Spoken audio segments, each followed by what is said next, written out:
And now in this lecture we'll answer two questions. In the first question, we'll find out the area of this big rectangle, and in the second question, we'll find out the area of this circle using two different methods. So we'll start with the first question. In the drawing, we have rectangle EFQH. Inside this rectangle, we have three circles. The radius of this small circle is equal to 5 units in its length. AP equals to 5. The radius of this medium circle is equal to 6 units in its length. And the radius of this big circle is equal to 8 units in its length. Our task is to find out the area of this big rectangle EFQH. So first of all those four angles inside rectangle EFQH are right angles. So this angle equals to 90 degrees in its size.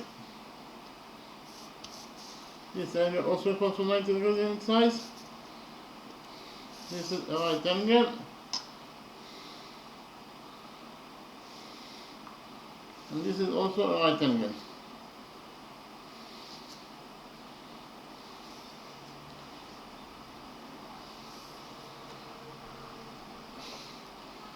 You can implement here rule 1. The radius PA, that equals to 5 units in its length, is drawn to point A. This is the point of tendency of tangent EF with this small circle. And whenever you have a radius that is drawn to the point of tendency, then tangent EF will be perpendicular to the radius AP. If AF is perpendicular to FP, it means that this angle equals to 90 degrees, and this angle also equals to 90 degrees according to rule 1.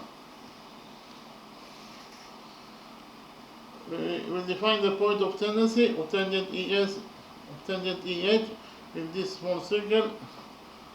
This point is point T, and we will join points T and P together by a straight line. TP is of course the radius of this small circle. It is equal to 5.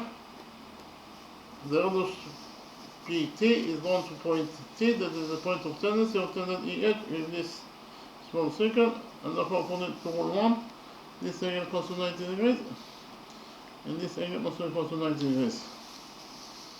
So in quadrilateral, the small quadrilateral AETP, we have 1, 2, 3 right angles, and therefore this fourth missing angle must be equal to 90 degrees in its size. According to the rule that the sum of the angles in any quadrilateral is equal to 360 degrees. So in quadrilateral EATP we have 4 angles, and therefore quadrilateral EATP, it must be this rectangle is not a square. So we have to quadrilateral EAPT is a rectangle because it has 4 right angles. But we also know that the opposite sides of a rectangle are equal to each other. So in rectangle EAETP, side TP equals to the opposite side EA. But TP equals to 5, therefore the opposite side EA must be also equal to 5 units in its length.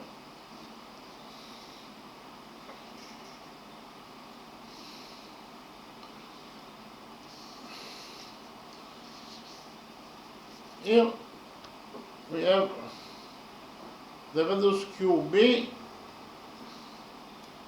is drawn to point B, that is the point of tendency of tangent QH with this medium circle. And therefore according to rule 1, this angle equals to 90 degrees, and this angle also equals to 90 degrees.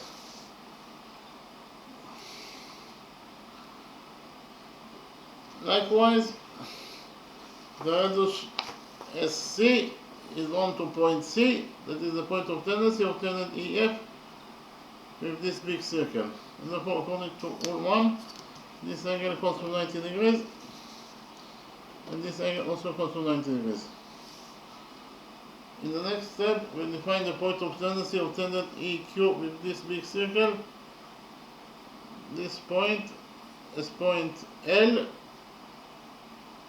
and we join points S and L together by a straight line.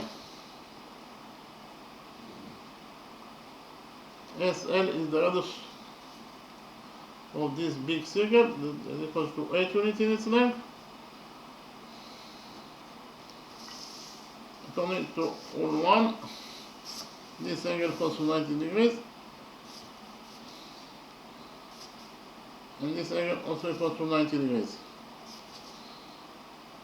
So in quadrilateral ECSL we have 1, 2, 3 right angles. The sum of 3 right angles is 270 degrees, so 270 degrees plus the size of this fourth missing angle, in total it must be equal to 360 degrees.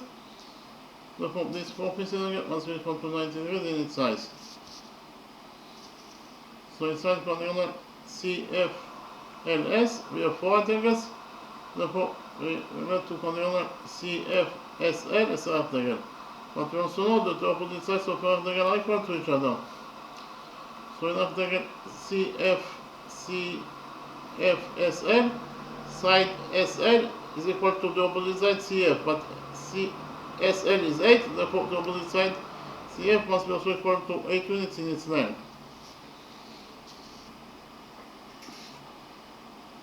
We will extend, we will define the point of tendency of tangent QH with this big circle. This point is point X, and we will join points X and S together by a straight line. SX is of course the radius of this big circle that is equal to 8 units in its length. According to rule 1, this angle equals to 90 degrees, and this angle also equals to 90 degrees. So inside the small quadrilateral LSXQ we have 1, 2, 3 right angles, and therefore this fourth missing angle must be equal to 90 degrees in its size. So actually angle CSX, this is angle CSX, that is equal to 180 degrees in its size, and therefore CX is a straight line because of the fact that any angle that is defined that is equal to 180 degrees in its size, it must be a straight line. So CX is a straight line. CX, line 7 CX is a straight line.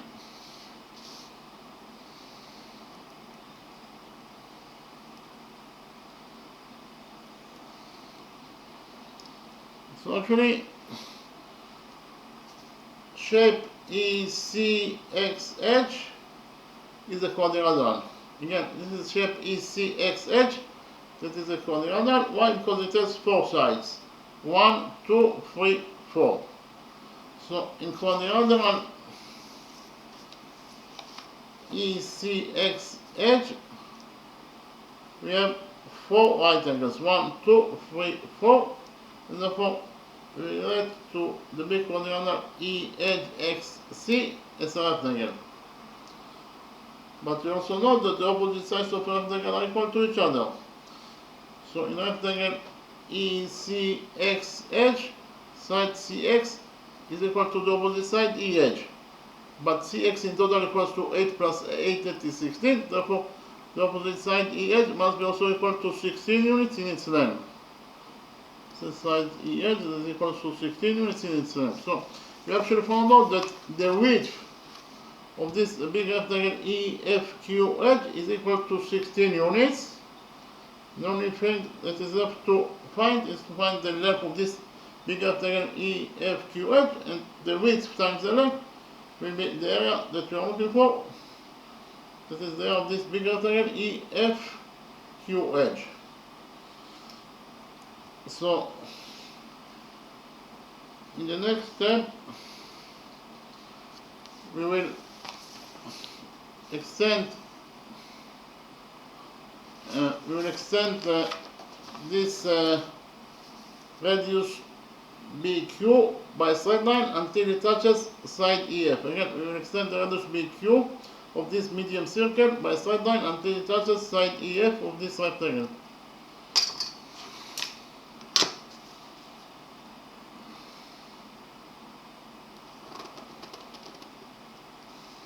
And we define the touching point of the extended radius BQ with this side EF. This point is point Y. By doing this construction, we can do quadrilateral EYB edge. This is quadrilateral EYB edge. Inside this quadrilateral EYB edge, we have 1, 2, 3 rectangles. The sum of 3 rectangles is 270 degrees, so therefore this fourth missing angle must be equal to 90 degrees in its size. According to the rule that the sum of the angles in any quadrilateral is equal to 360 degrees. So quadrilateral EYB edge has 4 rectangles, and therefore we relate to this quadrilateral EYB edge as a rectangle because it has 4 rectangles. But we also know that the opposite sides of a rectangle are equal to each other. So rectangle EYB edge, side E edge is equal to the opposite side YB. But E edge equals to 16, therefore the opposite side YB must be also equal to 16 units in its length. So let it know, we found out that side YB equals to 16 units in its length.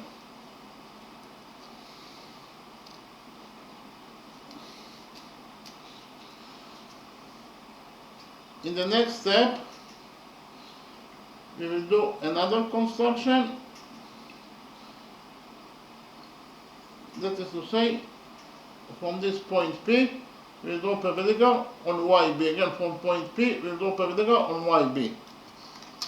So actually,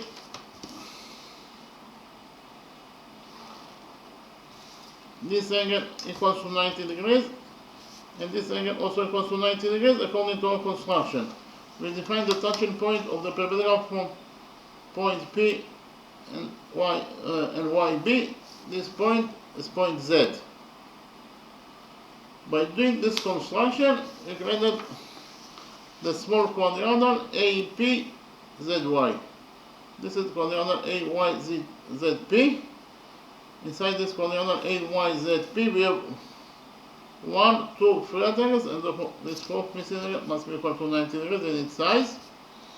So inside quadrilateral AYZP, we have 4 rectangles, and according to all 5, any quadrilateral that has 4 rectangles must be this rectangle, not a square.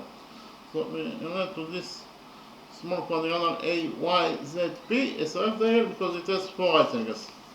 So let it know, this is quadrilateral AYZP, that is a rectangle.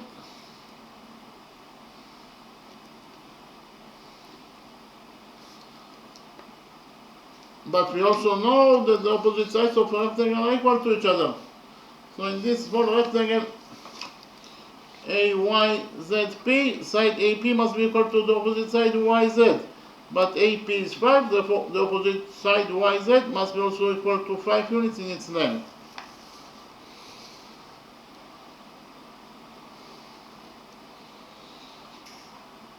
In the next step, we'll join the center of this small circle, that is to say point P, with the center of this medium circle, that is point Q. We join those 2 points together by a straight line.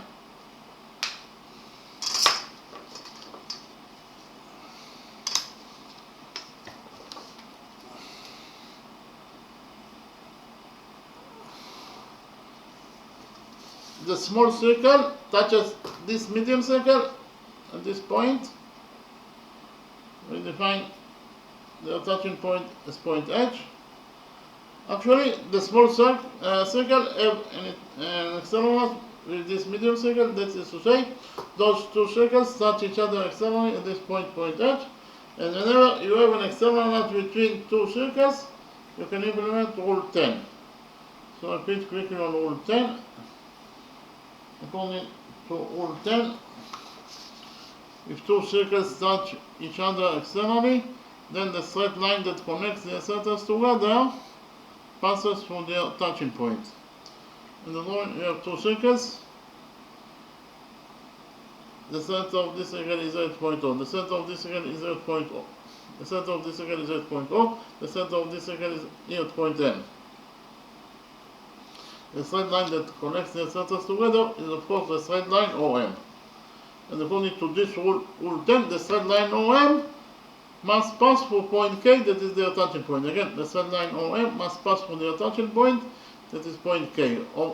OKM is one straight line. Again, according to this rule 10, OKM is one straight line. So we can implement rule 10 in our drawing. Why? Because in our drawing, we have an external notch between those two circles. It's point edge. And therefore, according to rule 10, the straight line that connects the centers together, that is the straight line PQ, must pass through point H, that is their touching point. Or PHQ is one straight line. Again, PHQ is one straight line according to rule 10.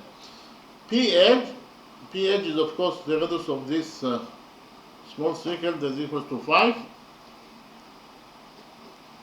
QH is of course the radius of this medium circle that is equal to 6 units in its length. And because of the fact that according to rule 10, PHQ is one straight line, it means that PQ in total must be equal to PH plus HQ. So PQ equals to PH, that is 5, plus HQ, that is 6. 5 plus 6 is 11. So if you found out that the length of the 97 PQ is equal to 11 units,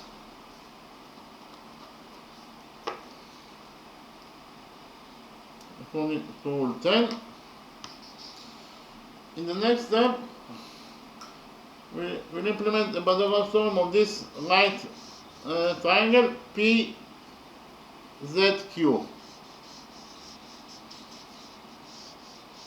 The hypotenuse PQ equals to 11 units in its length. So what is the length of ZQ? We know that YB, this is side YB, this equals to 16 units in its length. So YB is 16, so 16 minus 5.6 is equal to ZQ. Again, 16 minus 5.6 equals to ZQ. So ZQ equals to 16 minus 5 is 11, and 11 minus 6 is 5. Therefore, ZQ equals to 5 units in its length. Now we can implement the Pythagoras theorem on this right green triangle PQZ. So I'll copy the right green triangle PZQ in the new page, and we will implement on it the Pythagoras theorem. PZ is the only missing side, this right green triangle PZQ. We find out the value of PZ by implementing the Pythagoras theorem on this green right triangle PZQ.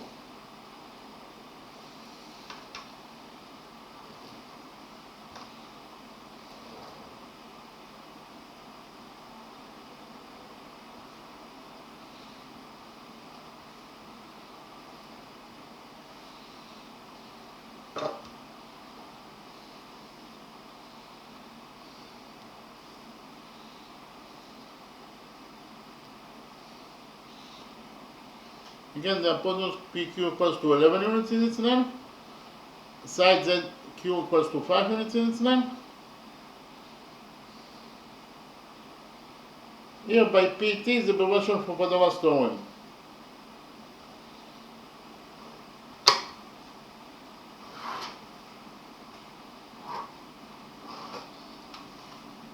So actually, this is the right green triangle PZQ that I covered from the original drawing. According to the Pythagoras theorem, in this right triangle PZQ, PQ squared, that is the square of the hypotenuse, equals to PZ squared plus ZQ squared. So I write it down. PQ squared, that is the square of the hypotenuse, equals to pz square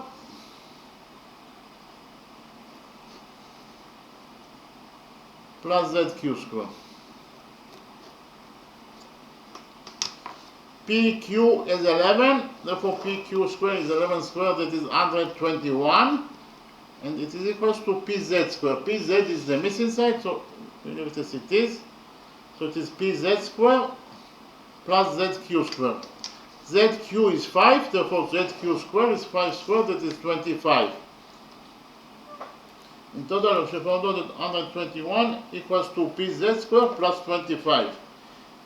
Here we will subtract 25 from this equation, and we get that 121 minus 25 is 96, equals to PZ square. We substitute 96 by 16 times 6. 96 equals to 16 times 6. So 16 times 6 equals to PZ square. Here we'll take a root out of this equation. And finally we get that PZ, the missing side PZ, is equal to the square root of 16 times 6. The square root of 16 is 4, so inside the root we left only with 6. So in total we should find out the length of side PZ is equal to 4 times square root of 6 units in its length.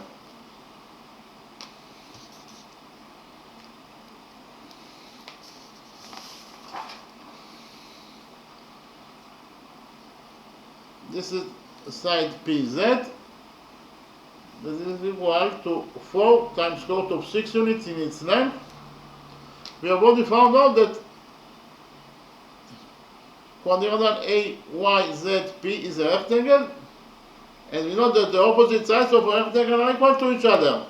So in rectangle AYZP, side PZ is equal to the opposite side AY. But PZ is 4 times square root of 6, therefore the opposite side AY must be also equal to 4 times square root of 6 units in its length.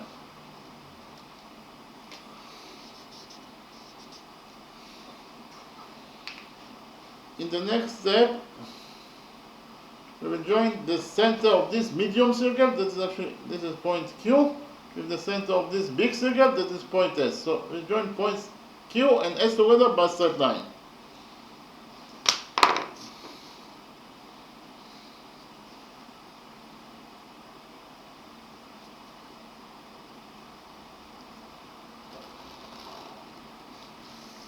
The medium circle touches the big circle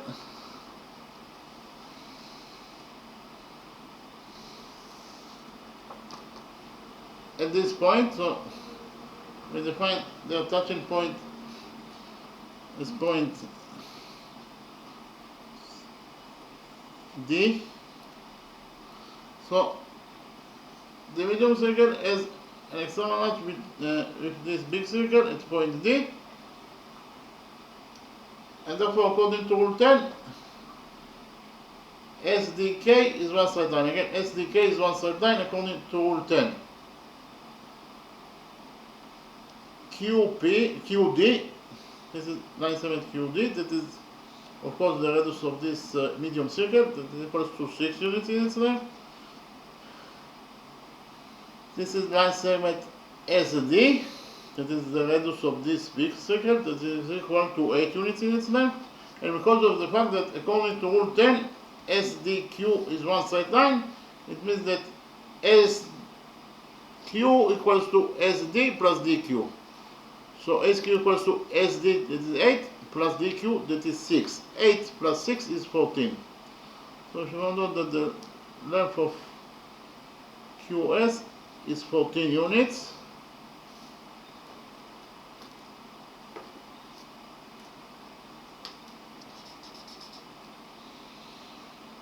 In the next step, we will do another construction. That is to say, from this point Q, we will draw perpendicular on CX. Again, from point Q, we will draw perpendicular on CX.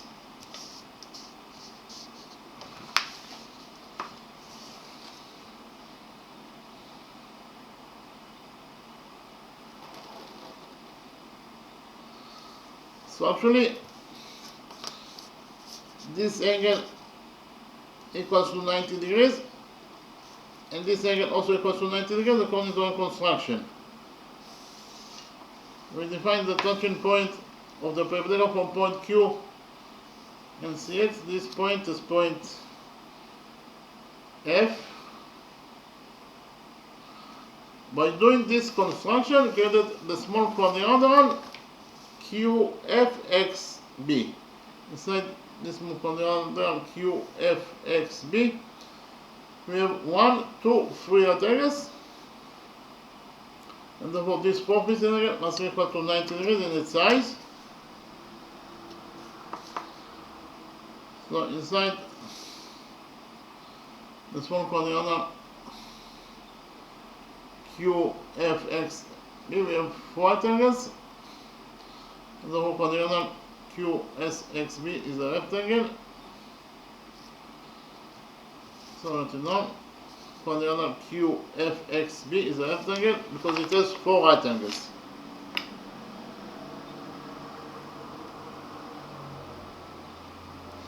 But we also know that the opposite sides of a rectangle are equal to each other. So in this rectangle QFXB, side QB must be equal to the opposite side FX. But QB is 6, therefore the opposite side Fx must be also equal to 6 units in its length.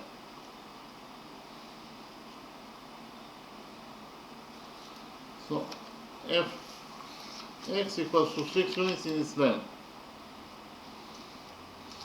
So what is the length of this short line segment SF? SF equals to Sx minus Fx.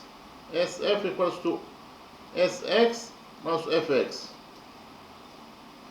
So SF equals to Sx, that is 8, it is the radius of the big circle. Again, Sx is 8, Sx is 8, minus Fx, that is 6. 8 minus 6 is 2. So SF equals to 2 units in its length.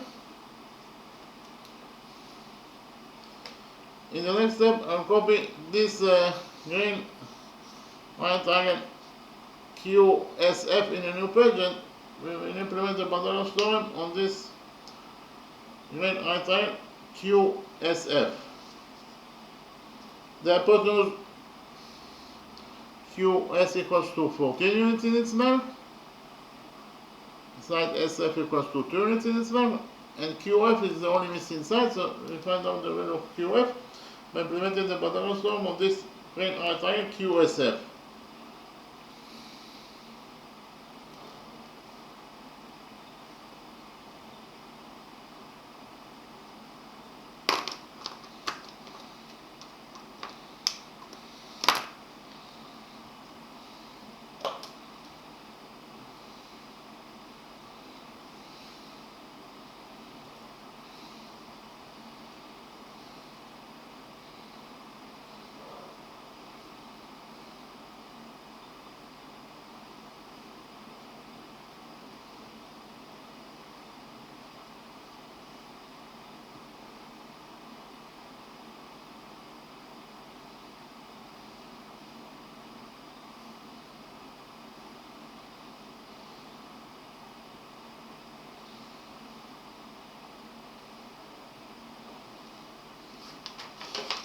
So actually, this is the right green triangle QSF with the copy from the original drawing. In this right triangle QSF, according to the Pythagoras theorem, QS squared, that is the square of the hypotenuse, equals to SF squared plus FQ squared. So write it down. QS squared, that is the square of the hypotenuse, equals to SF squared plus QF squared.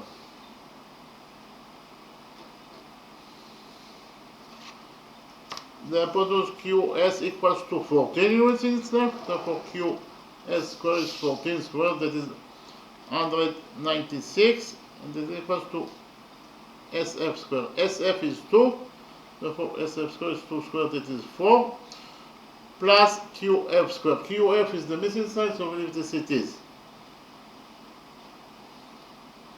So 196 equals to 4 plus QF squared. Here we subtract 4 from this equation, and we get that 196 minus 4 is 192 equals to QF squared. Here we will substitute 192 by 64 times 3. 192 of course equals to 64 times 3. So 64 times 3 equals to QF squared. Here we take a root out of this equation, and finally we get that QF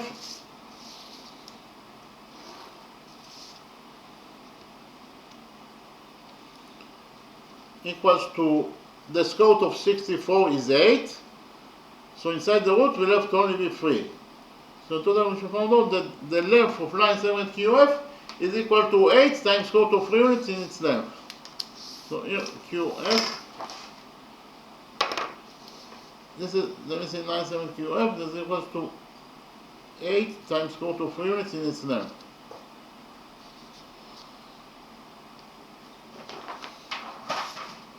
This is quadrilateral. This is quadrilateral YC, YQ, FC. Again, this is quadrilateral YQ, FC. Inside this quadrilateral YQ, FC, we have 1,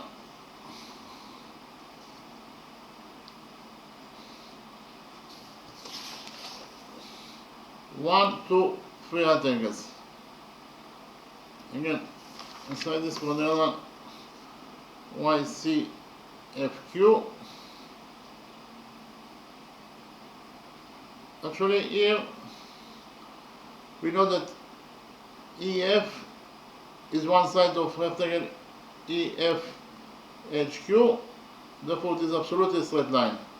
So if you focus on the lower side of the straight line EF at point Y, here the sum of the angles must be equal to 180 degrees. So which angles we have at the lower side of EF at point Y, we have this angle that is 90 degrees, plus this missing angle, in total they must be equal to 180 degrees, according to rule 3, that the sum of the angles on one side of a straight line is equal to 180 degrees. Therefore this missing angle must be equal to 90 degrees in its size. So inside the quadrilateral CYQF,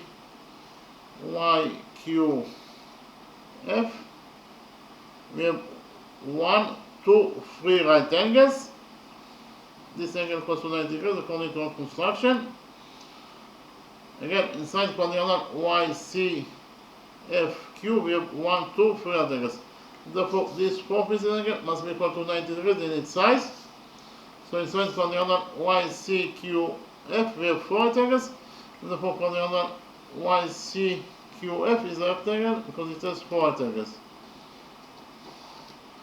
But we also know that the opposite sides of rectangle are equal to each other. So in rectangle YCFQ, side QF must be equal to the opposite side YC.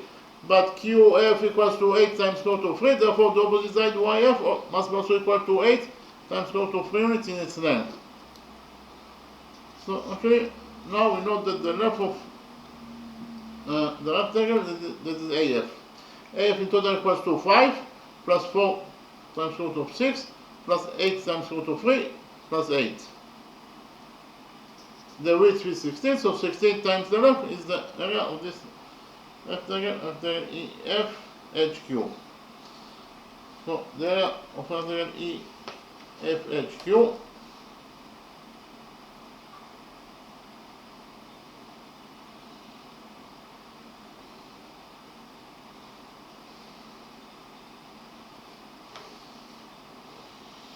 Actually, we know that the area of any rectangle equals to the width of the rectangle times the length of the rectangle. So the area of our rectangle EFHQ equals to the width is 16 times the length. The length is EA plus AY plus YC plus CF. Again, the left is EA, line segment EA plus line segment AY plus line segment YC plus line segment CF. Actually, this is the length of side EF. And again, there are over EFHQ equals to 16 times EA plus AY plus YC plus CF. So the length equals to 16 times EA is 5 plus AY is 4 times square root of 6 plus YC is 8 times square root of 3 plus CF is 8. So today we should find out that the area of this rectangle EFHQ is equal to 16 times 5 plus 4 times square root of 6. Again, it is 16 times 5 plus 4 times square root of 6 plus 8 times square root of 3 plus 8. Actually, this expression in total equals to 586.47 square units. So the answer to the question is that the area of this rectangle, big rectangle EFHQ, is equal to 586.47 square units in its size. So we finish with the first question. In the next step, I will present to you the second question and solve the second question by using two different methods.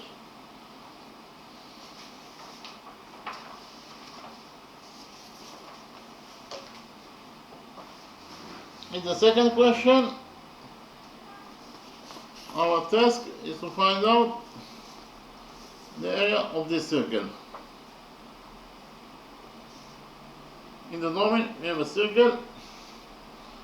This is called PQ, that equals to 6 units in its length. This is called AB, that is equal to 8 units in its length. This is angle PMQ, that is the right angle. Again, our task is to find out the area of this circle. So first of all, we will implement rule 29 in our drawing. I'll repeat quickly on rule 29. According to rule 29, peripheral angles that subtend on the same arc are equal to each other. In the drawing we have a circle. This is peripheral angle BEC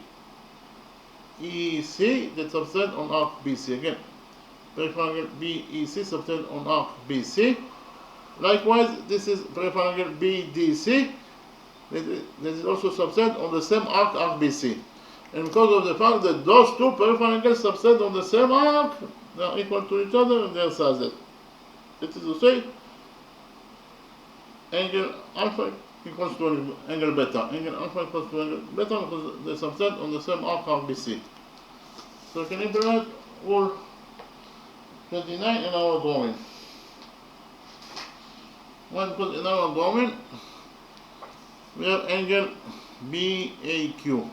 This is peripheral angle BAQ that subtend on arc BQ. Again, peripheral angle BAQ subtend on arc BQ.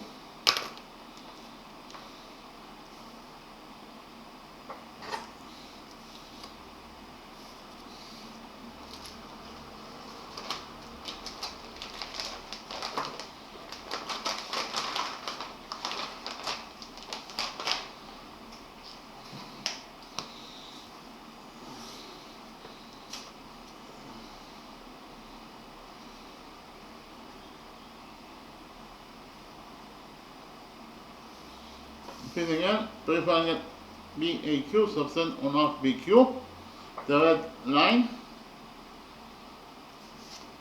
Likewise, this is peripheral angle QPB that is subtend on the same arc RQB. And because of the fact that those two peripheral angles subtend on the same arc BQ, they must be equal to each other in their sizes. So if we define the size of this angle as alpha, the size of this peripheral angle is alpha, then the size of this peripheral angle must be also equal to alpha because they are equal to each other according to rule 29.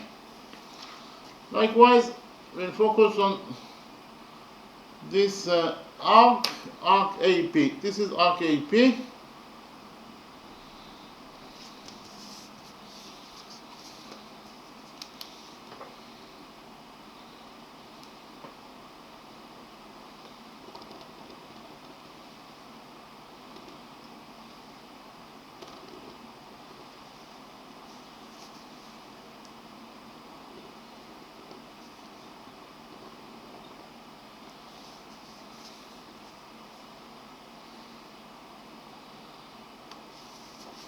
Because again, this is arc AP. The blue curve is arc AP. And this is peripheral angle ABP. Peripheral angle ABP subtend on arc AP. Likewise, this is peripheral angle AQP. Peripheral angle AQP subtend on the same arc AP. And because of the fact that those two peripheral angles subtend on the same arc AP, the blue curve, they must be equal to each other in their sizes. So if we define the size of this angle as beta, then the size of this angle must be also equal to beta because they subtend on the same arc and they must be equal to each other according to rule 29.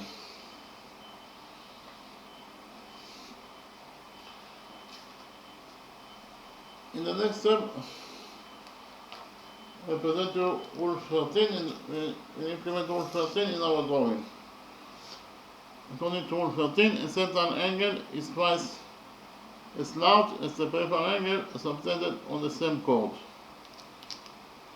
So here we have subtended on the same chord or the same arc, it doesn't matter. So here we have in the drawing a circle. This is peripheral angle ACB that subtend on arc AB. Again, peripheral angle ACB subtend on arc AB. Likewise, we have central angle AOB that subtend on the same arc AB.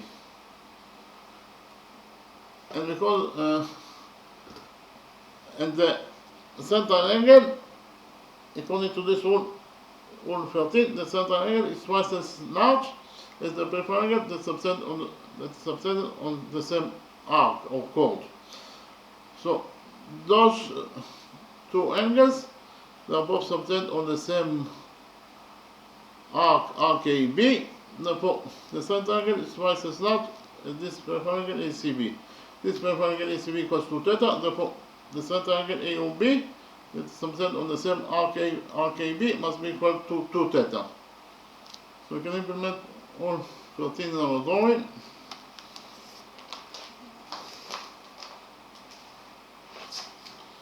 So first of all, we define the center of this angle. This point is point O. Here we create two central angles.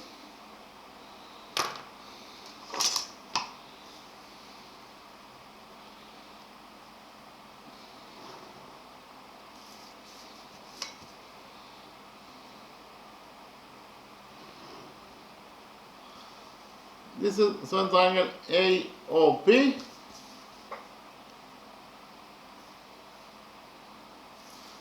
This is central angle AOP that subtend on arc AP. Again, central angle AOP subtend on arc AP. Therefore, it must be twice as large as the peripheral angle that subtended on the same arc. Peripheral angle ABP also subtend on arc AP, and it is equal to beta. And therefore, the central angle AOP that is subtended on the same arc AP must be equal to 2 beta. In the next step, we get another central angle that will be subtended on this arc BQ.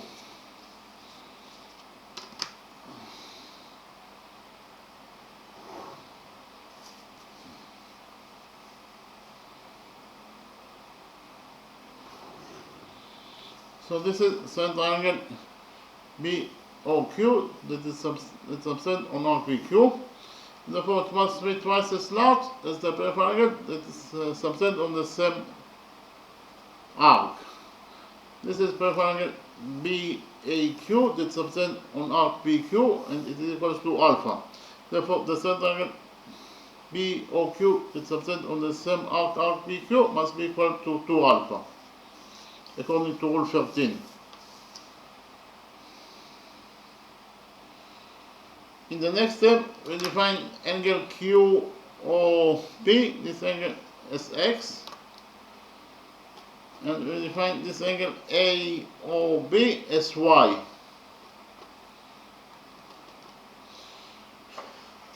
We know that the sum of the angles around any point is equal to 360 degrees. And repeat again, the sum of the angles around any point is equal to 360 degrees. So the sum of the angles around point O is equal to 100. Again, the sum of the angles around any point is equal to 360 degrees. Therefore, the sum of the angles around point O must be equal to 360 degrees. So which angles we have around point O?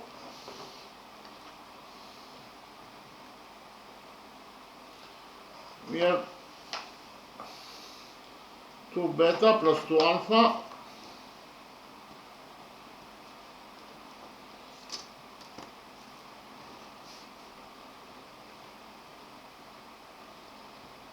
plus x plus y. So the sum of those 4 angles in total must be equal to 360 degrees according to the rule that I mentioned.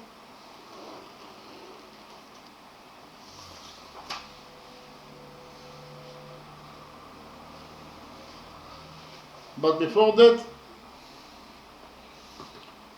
those 2 angles are defined as vertex angles, and we know that vertex angles are equal to each other. But this angle is 90 degrees, and therefore this angle must be equal to 90 degrees in its size. So in the right triangle A and B, this right triangle A and B, alpha plus beta plus 90 degrees equals to 180 degrees, according to the rule that the sum of the angles in any triangle is equal to 180 degrees. So in the right triangle A, B, O, alpha plus beta plus 90 degrees in total is equal to 180 degrees. So I write it down. In the right triangle in the right triangle A, M, B, the sum of the angles must be equal to 180 degrees, according to the rule that the sum of the angles in any triangle is equal to 180 degrees. So which angles we have in the right triangle A, M, B? We have alpha plus beta, alpha plus beta plus 90 degrees. In total, they must be equal to 180 degrees, according to the rule that the sum of the angles in any triangle is equal to 180 degrees. Here we subtract 90 degrees from this equation, and finally get that alpha plus beta equals to 180 degrees minus 90 degrees is 90 degrees. So alpha plus beta equals to 90 degrees. We multiply this equation by 2, and finally get that 2 alpha plus 2 beta equals to 180 degrees. And again, we found out that 2 alpha plus 2 beta equals to 180 degrees.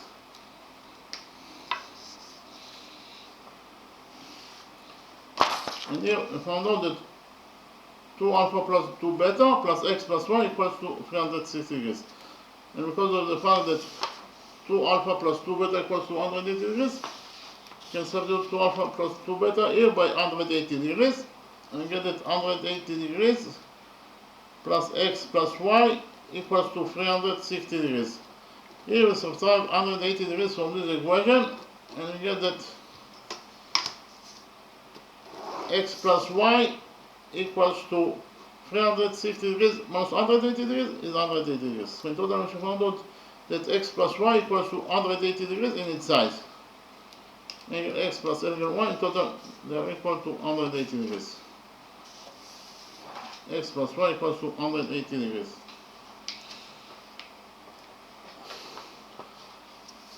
Now, I present to you rule 30, and we will implement rule 30 in our drawing.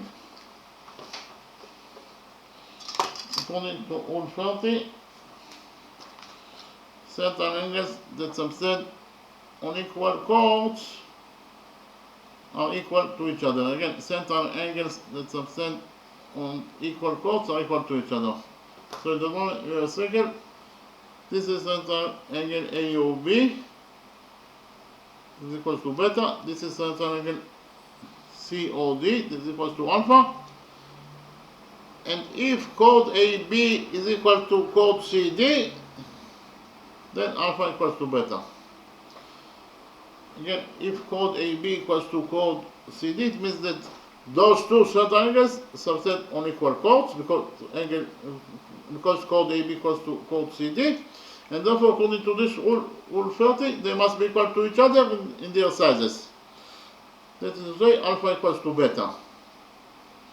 Again, because of the fact that chord AB equals to chord CD, it means that those two peripheral angles subtend on equal chords, and therefore they must be equal to each other in their sizes. That is to say, peripheral angle alpha equals to center angle alpha equals to center angle beta. So we can implement rule 30 in our drawing. Why? Because in our drawing we have center angle QOP that is equals to x. And center angle QOP subtend on chord QP. Again, center angle QOP subtend on chord QP. And chord QP equals to 6 units in its length. Again, chord QP equals to 6 units in its length, according to what is given in the question. So, from point B, we draw chord in such a way that it will be equal to 6 units in its length. Again, from point B, this point B, we draw chord. It is equal to 6 units in its length according to our construction.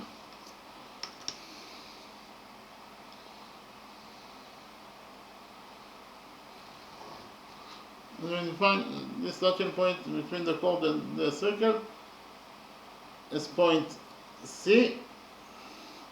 Again, according to our construction, chord BC equals to 6 units in its length.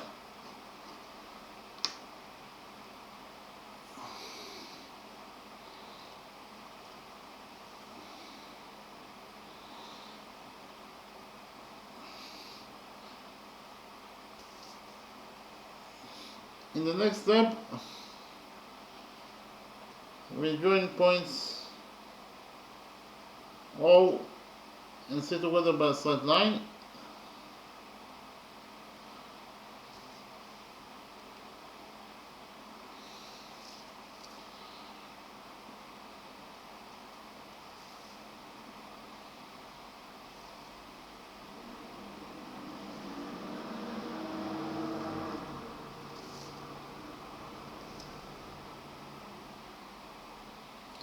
Actually,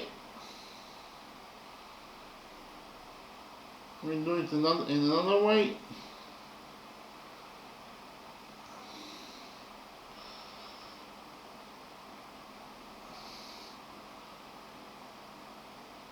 From point A, we draw a chord that is equals to 6 units in its length.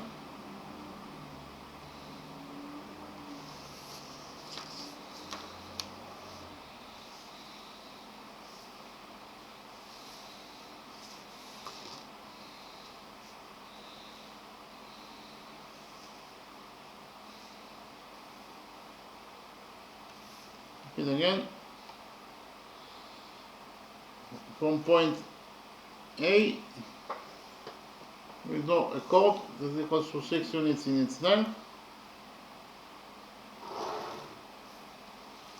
We define the touching point of the chord with this circle. This point is point C. And in the next step, we join points O and C together by a straight line.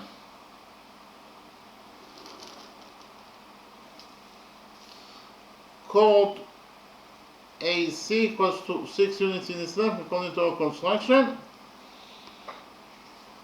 Now we can implement rule 30 in our drawing. Why? Because in our drawing we have center angle CAOC that is equals to that subtend on chord AC that is equals to 6 units in its length, and we have here center angle OP that is also equals to 6 units in its length. So those two center angles subtend on equal chords. Therefore, they must be equal to each other in their sizes. The size of this center angle QOP is C is X. Therefore, the size of this center angle COA must be equal to X degrees. Okay, according to rule 30, center angles that subtend on equal chords are equal to each other. Those two center angles subtend on equal chords is equals to 6 units in its length, and therefore they must be equal to each other in their sizes. Because of the fact that the size of this angle is X, the size of this angle must be equal to X because they subtend on equal chords.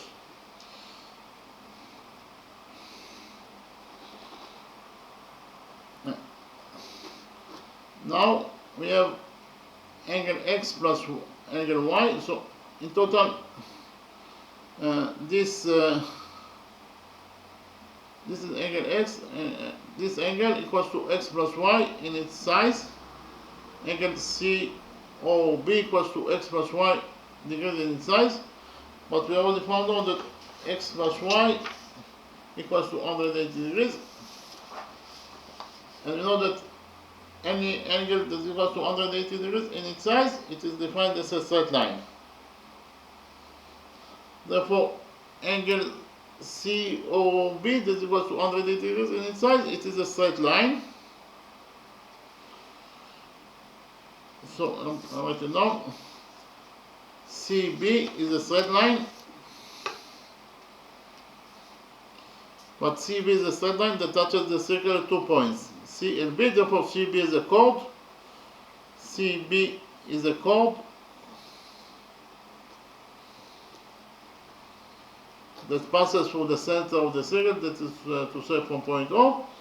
And we know that any chord that passes through the center of the circle must be the diameter of the circle. Therefore, CB is the diameter of the circle. Because it passes through, chord CB is the diameter of the circle because it passes through point O, that is the center of the circle. So CB is the diameter of the circle. CB is the diameter of the circle.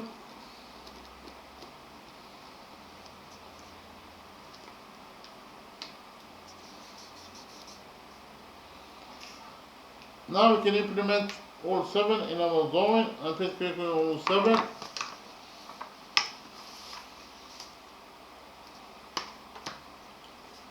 According to rule 7, if a peripheral angle subtends on the diameter of the circle, then it is equal to 90 degrees in its size.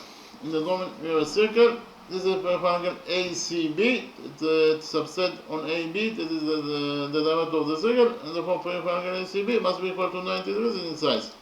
We can implement rule 7 in our drawing. Why? Because in our drawing we have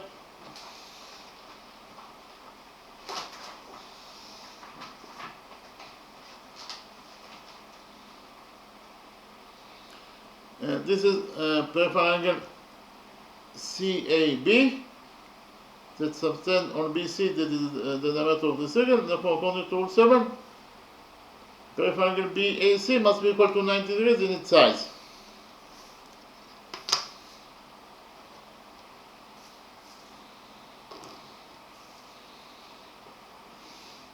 So in the next step, we'll implement the Pythagoras theorem on this right triangle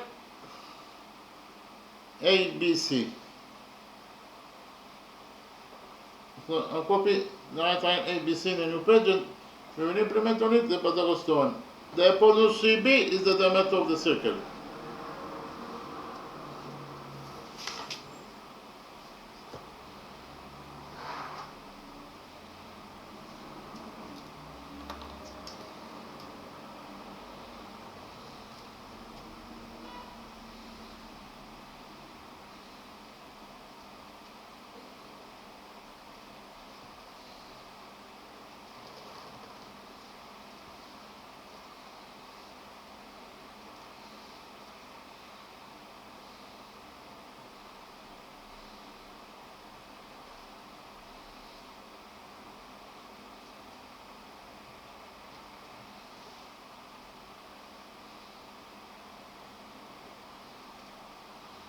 Here by PT is the evaluation for Pythagoras theorem.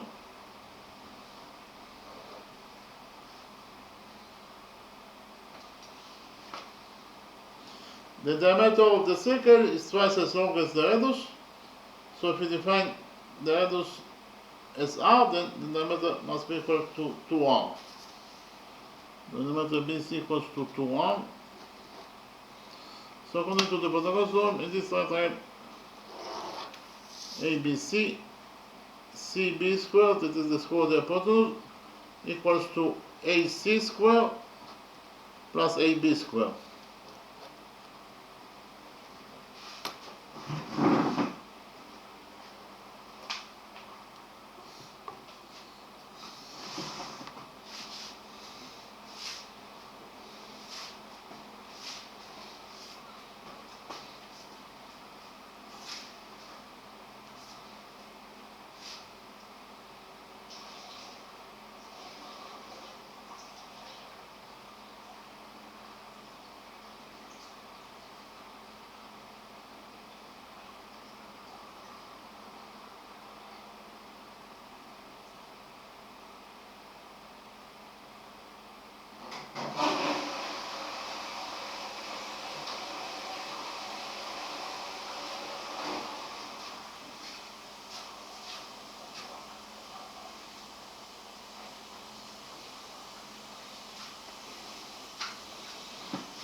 Repeat again, in the right triangle ABC, CB squared, that is the square of the hypotenuse, equals to AC squared plus AB squared.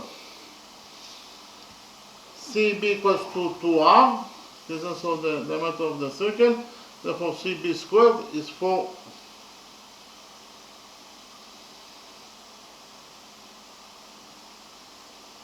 r squared equals to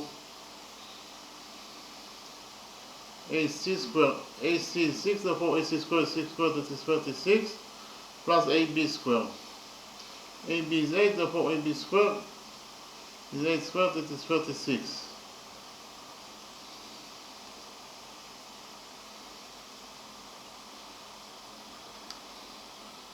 So CB, we leave CB as it is, because it is the missing side, so it is CB squared. So CB squared equals to 36 plus 64. 36 plus 64 is 100, so CB squared equals to 100. Here we take a root out of this equation, and find again that CB, the diameter CB equals to the square root of 100, that is 10. So the diameter of this circle is 10, therefore the radius must be equal to 5. The radius of this circle is 5. The radius r equals to 5. We know that the area of any circle equals to pi times the radius of the circle squared. And again, the area of any circle equals to pi times the radius of the circle squared. And therefore the area of our circle must be equal to pi times the radius of our circle squared. The radius of our circle squared is r squared, so it is pi r squared. R is 5, therefore r squared is 5 squared, that is 25. So in total we found out that the area of our circle equals to either 25 pi square units in size, or in terms of numbers it is equal to 78.54 square units in size. And again we found out that the area of this circle it is equal to either 25 pi square units in size, or in terms of numbers the area of this circle equals to 78.54 square units in size. So we finish with the first method. In the next step I present to you how to find out the area of this circle according to the second method.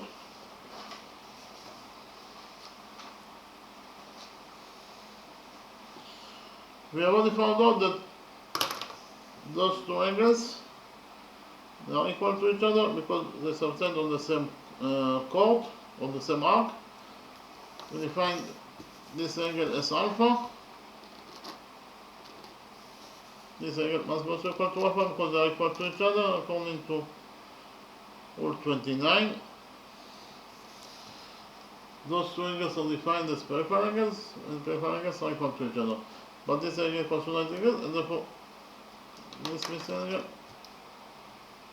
must be equal to 90 degrees in its size. So in this right triangle A and B, this angle equals to alpha, this angle equals to 90 degrees, and therefore this first missing angle must be equal to 90 degrees minus alpha. Why? Because 90 degrees minus alpha plus alpha is 90 degrees, and 90 degrees plus 90 degrees is equal to 180 degrees, that is the sum of the angles in a triangle. Likewise, in this right triangle PMQ, this right triangle PMQ, this angle equals to alpha, this angle equals to 90 degrees, and therefore this first angle must be equal to 90 degrees minus alpha, according to the symbol that the sum of the angles in any triangle is equal to 180 degrees. PB is a chord in this circle, and therefore as a chord it is absolutely a straight line. So if you focus on the right side of the straight line PB at point M, here the sum of the angles must be equal to 180 degrees according to rule 3. Rule 3 says that the sum of the angles on one side of a straight line is equal to 180 degrees. So which angles we have at the right side of the straight line PB at point M? We have this angle, that is 90 degrees according to what is given in the question, plus this missing angle. In total the sum of those two angles must be equal to 180 degrees according to rule 3. Therefore this missing angle must be equal to 90 degrees in its size.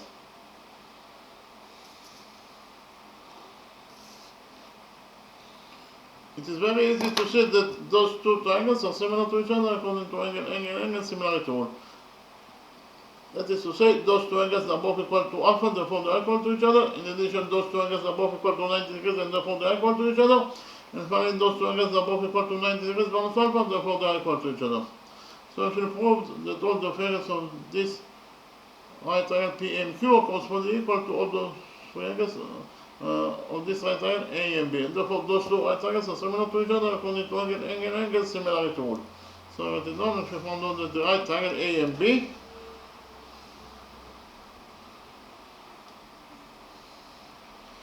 is similar, this is the sign of similar to the right triangle PMQ according to angle similarity rule.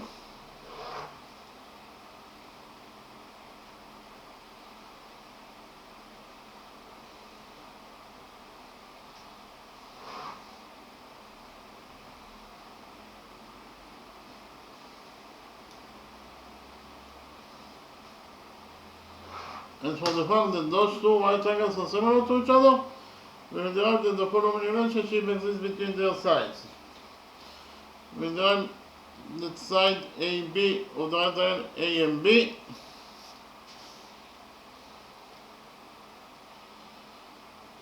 over side PQ of the right triangle PMQ is equal to side AM of the right triangle A and B over side PM of the right triangle PMQ, and it is also equal to side A and B of the right triangle A and B over side MQ of the right triangle PMQ. Again, from the fact that those two right triangles are similar to each other, we derive that the following relationship exists between their sides. That side AB of the right triangle A and B over side PQ of the right triangle PMQ is equal to side AM of the right triangle A and B over side PM of the right triangle PMQ, and it is equal to side AB of the right triangle A and B over side PM over side MQ of the right triangle PMQ. AB is 8 over PQ. PQ is 6, and it is equal to AM over PM. So if we found out that 8 over 6 equals to AM over PM. Here we will divide both the numerator and the denominator of this number by 2. 8 over 2 is 4, and 6 over 2 is 3. So this expression equals to 3/3. equals to AM over PM.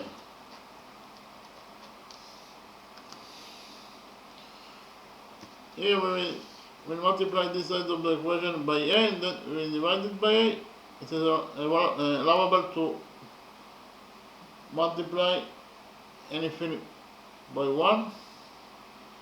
We didn't change the value of the expression. A over A is 1. So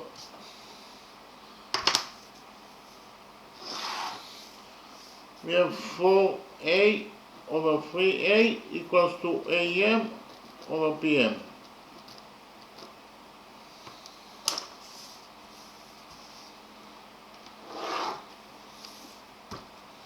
Those two sides of the equation are equal to each other, and therefore the numerator of this side must be equal to the numerator of this side, and the denominator of this side must be equal to the denominator of this side. That is to say, 4A equals to AM, or AM equals to 4A, and 3A equals to PM. 3A equals to PM, or PM equals to 3A. So if you found out that AM equals to 4A, this is 9/7 AM, this is equals to 4A.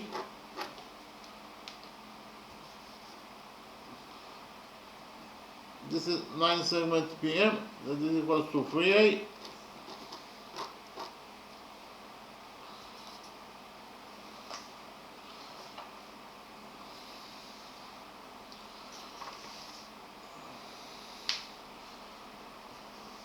Those two expressions are equal to each other. AB over PQ is 4/3, so 4/3 equals to MB over MQ. 4/3 equals to MB over MQ. Here we multiply this side of the equation by B, and then we divide it by B. And we know that 4B over 3B equals to MB over MQ. Those two sides of the equation are equal to each other. That is to say, MB equals to 4B and MQ equals to 3B. And again, MB equals to 4B and MQ equals to 3B.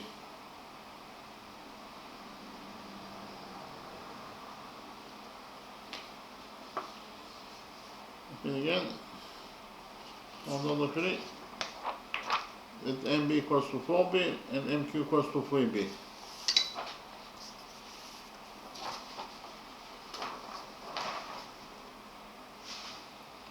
This is side MB, or line 7 MB. Is equals to 4B units in its length.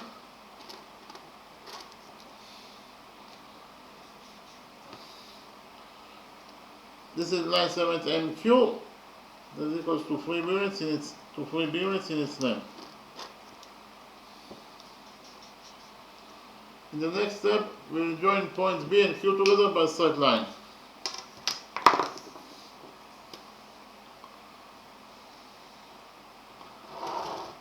By joining points B and Q together there, the right triangle BMQ. So I'll copy the right triangle BMQ in a new page, and we will implement on this right triangle BMQ the Pythagoras theorem.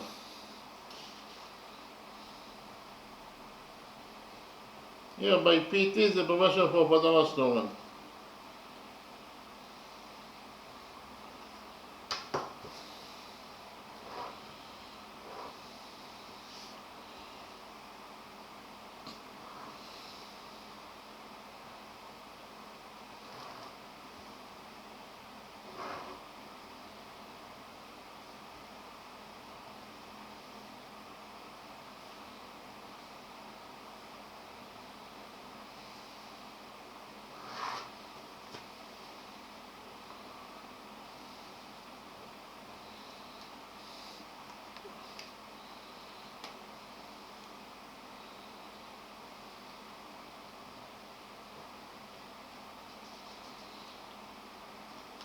So actually, this is the right triangle BMQ that the common from the original drawing. In this right triangle BMQ, according to the Pythagoras theorem, BQ squared, that is the square of the hypotenuse,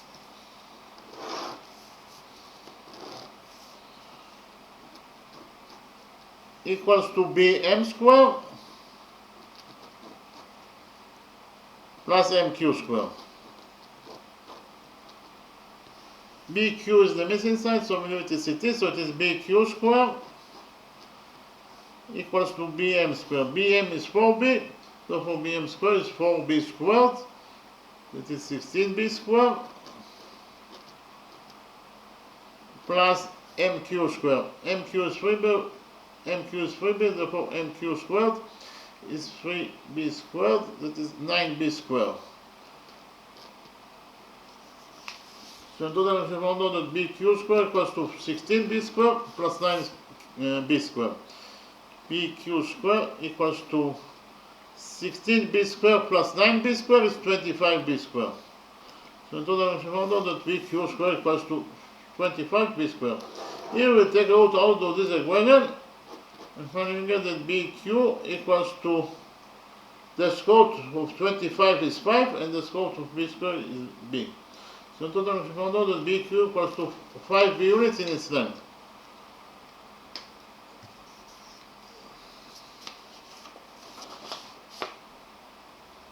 This is side BQ is equals to 5 units in its length.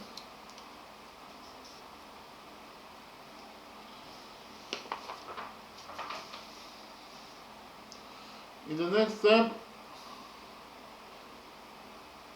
we calculate the area of this right triangle ABQ in two different ways,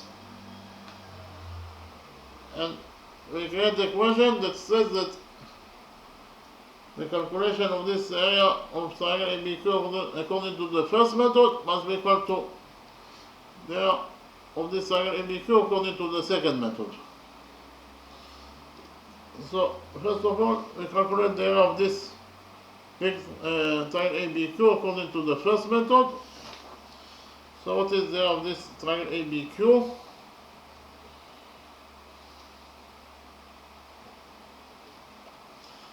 Actually, we know that the area of any triangle equals to the base of the triangle times the height to the base over 2. We'll choose the base SAQ, and the height is BM because it creates 90 degrees with the base AQ divided by 2. So according to the first method, the area of this right triangle ABQ equals to the base AQ times the height MB over 2. AQ times A MB over 2. And it must be equal to the area that we will find by calculating the area of this triangle ABQ in the second method. In the second method, actually we can find out the area of this triangle ABQ according to the following formula. This is triangle ABC that could be any triangle.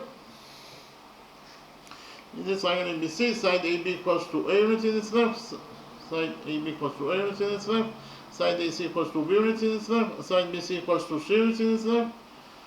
This is triangle BAC, this equals to theta. This triangle ABC, the area of this triangle ABC that could be any triangle, it is equals to A times B times sinus theta over 2 again. The area of this triangle ABC that could be any triangle equals to A times B times sinus theta over 2 again. The area of this triangle ABC equals to A times B times sinus theta over 2. We use the new formula in order to find out the area of this triangle ABQ. So the area of this triangle ABQ, it will be equal to the multiplication of two sides by each other. So it will be AB times BQ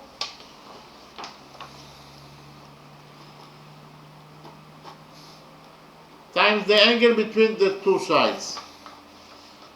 AB times BQ times the angle between, times sinus the angle between the two sides. The angle is the angle ABQ.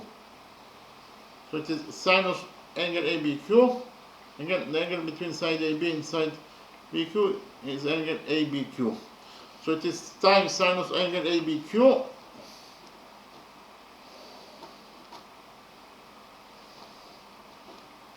divided by 2. So this equation says that the area of triangle ABQ according to the first method must be equal to the area of triangle ABQ according to the second method.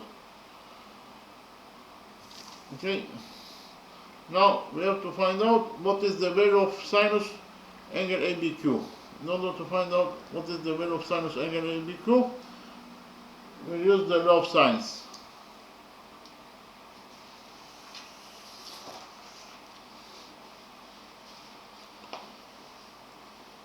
And according to the law of sines, this is triangle ABC that could be any triangle.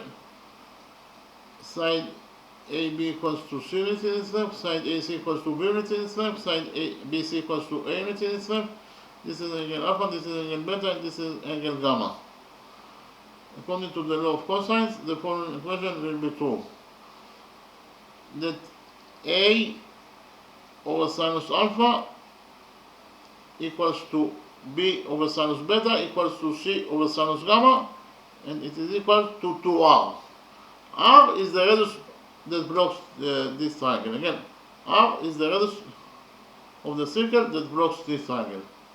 But again, the following equation is true. According to the law of sines, A over sinus alpha equals to B over sinus beta equals to C over sinus gamma equals to 2R, and R is the radius of the circle that blocks this triangle.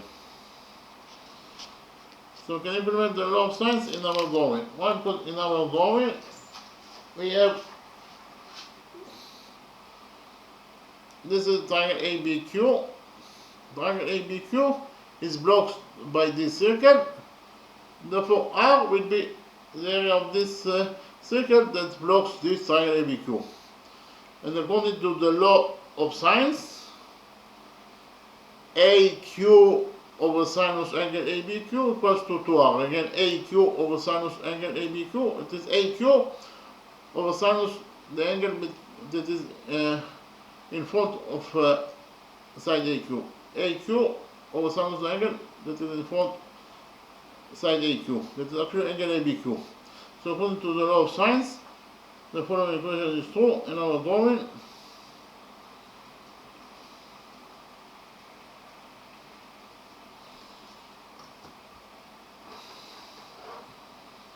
AQ over sinus angle ABQ equals to 2R, and R is the radius that blocks the circle ABQ. R is the radius of the circle that blocks this triangle ABQ.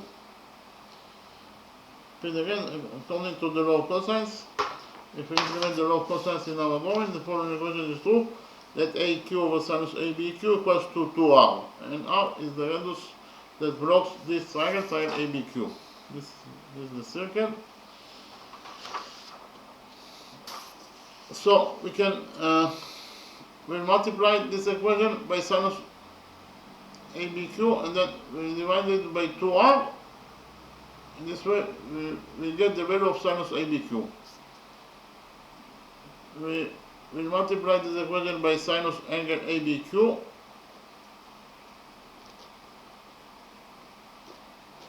Then we divide it by 2R simultaneously. In this way, we get that sinus angle ABQ equals to AQ over 2R. Again, we multiply this equation by sinus ABQ, and then we divide it by 2R. This way we get that sinus ABQ equals to AQ over 2R. Now we can substitute sinus ABQ in this equation by AQ over 2R.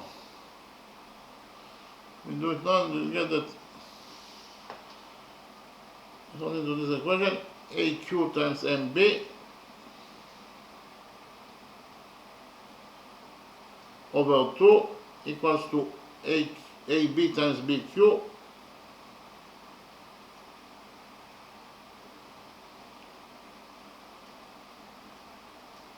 over 2 times sinus angle ABQ. Sinus angle ABQ equals to AQ over 2R. So in total we should find out that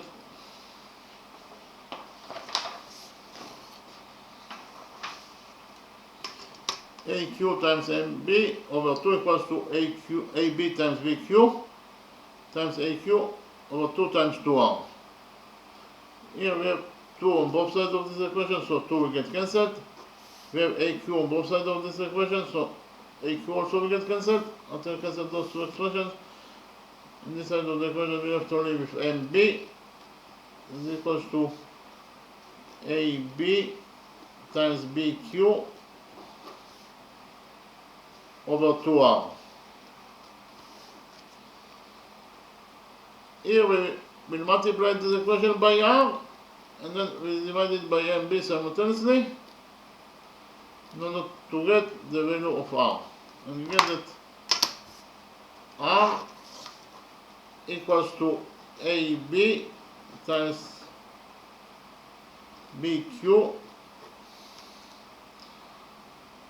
over 2 times MB. So if you found out that the radius of this circle, that is the radius that we are looking for in this question, it is equal to AB times BQ over 2 times MB. So R equals to AB. AB equals to 8 according to what is given in the question, times BQ. BQ equals to 5B.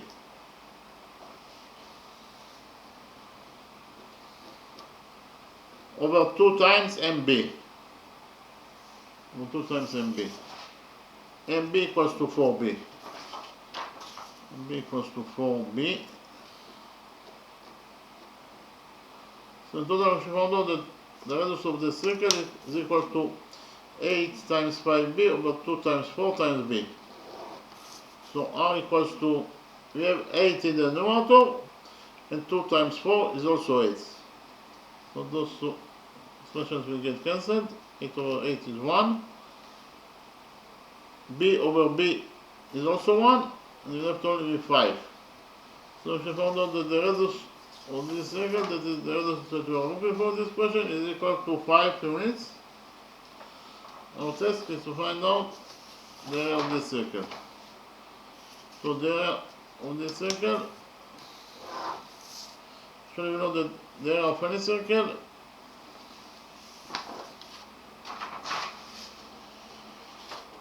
is equal to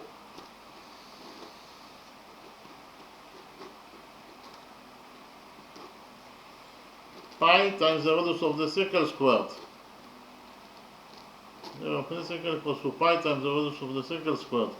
And therefore the area of our circle must be equal to pi times the radius of our circle squared. The radius of our circle squared is r squared, and r is 5, so it is pi times 5 squared. That is 25. So if you found out that the area of this circle is equal to either 25 pi square units in size, or in terms of numbers, it is equal to 78.54 square units in its size.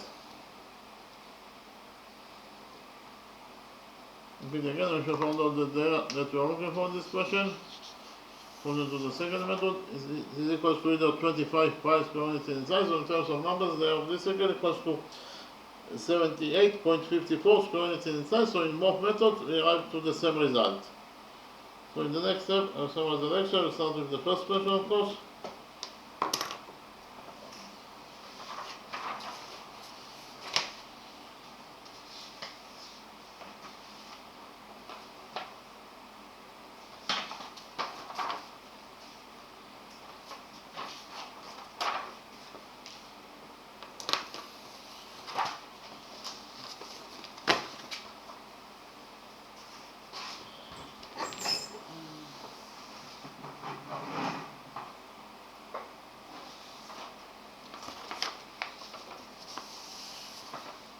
In the first question, our task was to find out the area of this big rectangle EFQH.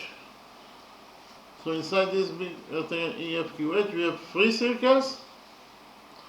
The radius of this small circle is 5. The radius of this medium circle is 6. And the radius of this big circle is 8. Again, our task is to find out the area of this rectangle EFQH. So first of all, we know that those 4 angles are all right angles because all the angles inside the rectangle are equal to 90 degrees. And according to rule 1, a tangent to a circle is perpendicular to the radius drawn to its point of tendency. So we have here, for example, we have the radius SC is equals to S. The radius SC is drawn to point Z. That is the point of tendency of tangent FE with this big circle. And whenever your radius is drawn to the point of tendency, then tangent FE will be perpendicular to the radius CX. To the radius CS. So if FE is perpendicular to CS, it means that this angle equals to 90 degrees and this angle also equals to 90 degrees according to rule 1. Likewise, according to rule 1, those 2 angles are also equal to 90 degrees. Those 2 angles are also equal to 90 degrees. Those 2 angles are also equal to 90 degrees. Those 2 angles are also equal to 90 degrees. And those 2 angles also equal to 90 degrees. I don't have to repeat on the same rule in each case. Okay, so here we have we join points P and Q together by a straight line. Point P is the center of this small circle, point Q is the center of this medium circle. So PQ is the straight line that connects their centers together. And according to rule 10, the straight line PQ must pass through point H, that is their touching point, or PHQ is one straight line. If PHQ is one straight line, it means that PH is the radius of this small circle, that is 5. HQ is the radius of this medium circle, that is 6. And PQ must be equal to PH plus HQ. Why? Because PHQ is one straight line. Therefore, PQ must be equal to PH, that is 5, plus HQ, that is 6. So in total, PQ equals to 11 units in its length. In the next step, we join from point P, we draw perpendicular on YB. Again, from point P, we draw perpendicular on YB. So this angle equals to 90 degrees, and this angle also equals to 90 degrees according to our construction. By doing this construction, we can do quadrilateral AYZP. Inside this quadrilateral AYZP, we have 1, 2, 3 angles. Therefore, the fourth angle must be also equal to 90 degrees according to the rule that the sum of the angles in a quadrilateral is equal to 360 degrees. And therefore, quadrilateral AYZP is a rectangle, and the opposite sides of a rectangle are equal to each other. AP must be equal to the opposite side YZ. But AP is 5, therefore the opposite side YZ must be also equal to 5 units in its length.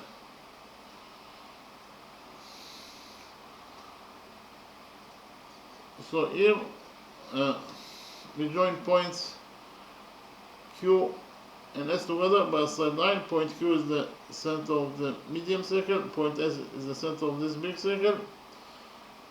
According to rule 10, the straight line that connects the centers together, that is QS, must pass through point D, that is the touching point of QDS is one straight line. Again, QDS is one straight line according to rule 10. So QS in total equals to QD plus DS. QD is 6, DS is 8, so in total QS must be equal to 6 plus 8, it is 14. So in the next step, from point Q, we do perpendicular on CX. So this angle equals to 90 degrees, and this angle also equals to 90 degrees according to our construction. By doing this construction, you can do quadrilateral QFXV. Inside quadrilateral QFXV, we have 1, 2, 3 angles. Therefore, this fourth missing element must be also equal to 90 degrees in size. Therefore, quadrilateral QFXB is a rectangle. But we also know that the opposite sides of a rectangle are equal to each other. So, rectangle QFXB side QB must be equal to the opposite side FX. But QB6, therefore, the opposite side FX must be also equal to 6 units in its length. What is the length of this short line segment SF? SF equals to SX minus FX. Again, SF equals to SX minus FX. SX is 8, FX is 6, so in total SF equals to 8 minus 6, that is 2. The next step, I copy this right triangle QSF in your page and implemented the Pythagoras theorem on this right triangle QSF. According to the Pythagoras theorem, this right triangle QSF, QS squared, that is the square of the hypotenuse, equals to SF squared plus FQ squared. Then again, QS squared, that is the square of the hypotenuse, equals to SF squared plus QF squared. QF is 14, therefore QF squared is 14 squared, that is 196, plus QF squared. QF is the missing sign, so related it is. SF is 2, therefore SF squared is 2 squared, that is 4, plus QF squared. If subtract 4 from this equation, you can find out that QF squared equals to 196 minus 2 is 192, so 192 equals to QF squared. 192 is 64 times 3, so 64 times 3 equals to QF squared. Here we took out of this equation, if I found out that QF equals to the square root of 64 is 8, so inside the root we left only with 3. So in total we found out that QF equals to 8 times square root of 3 units in its length. QF equals to 8 times square root of 3 units in its length.